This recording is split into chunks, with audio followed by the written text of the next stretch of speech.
आम्हाला एखाद्या पेशंटचा ब्लड ग्रुप चेक करायचा आहे तर आम्हाला काय करता येईल? सुरुवातीला आम्हाला एक ग्लास स्लाइड जे आहे ते घ्यावी लागेल आणि त्या ग्लास स्लाइडवर त्या पेशंटच्या ब्लडचे 3 थेंब आम्हाला घ्यायचे आणि त्या ब्लडच्या 3 थेंबामध्ये आम्हाला मोनोकोनल अँटीबॉडी ए जे आहे ते पहिल्या ड्रॉपमध्ये टाकायचं आहे.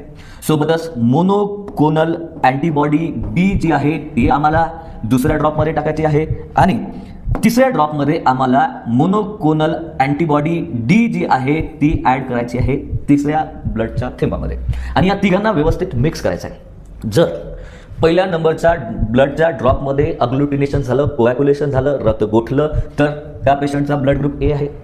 जर समजा त्या पेशंटचा बी अँटीबॉडीज टाकलेला ब्लडचा जो थेंब आहे तो जर क्लॉट झाला, तिथे जर अग्लुटिनेशन झालं तर त्या केसमध्ये त्याचा ब्लड ग्रुप बी असेल.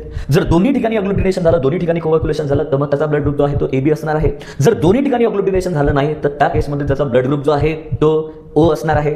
आणि शेवटची जी मोनोकोनल अँटीबॉडीज डी आम्ही ब्लड ग्रुप शेवटच्या थेंबामध्ये टाकली, तिथे जर ऑग्लुटिनेशन झालं म्हणजे कोॲग्युलेशन झालं, ब्लड गोठलं तर त्या केसमध्ये त्याचा ब्लड ग्रुप पॉझिटिव्ह असणार आहे, म्हणजे त्याच्यामध्ये RH फॅक्टर असेल. आणि जर कोॲग्युलेशन नाही झालं तर मग त्याचा ब्लड ग्रुप निगेटिव्ह असेल.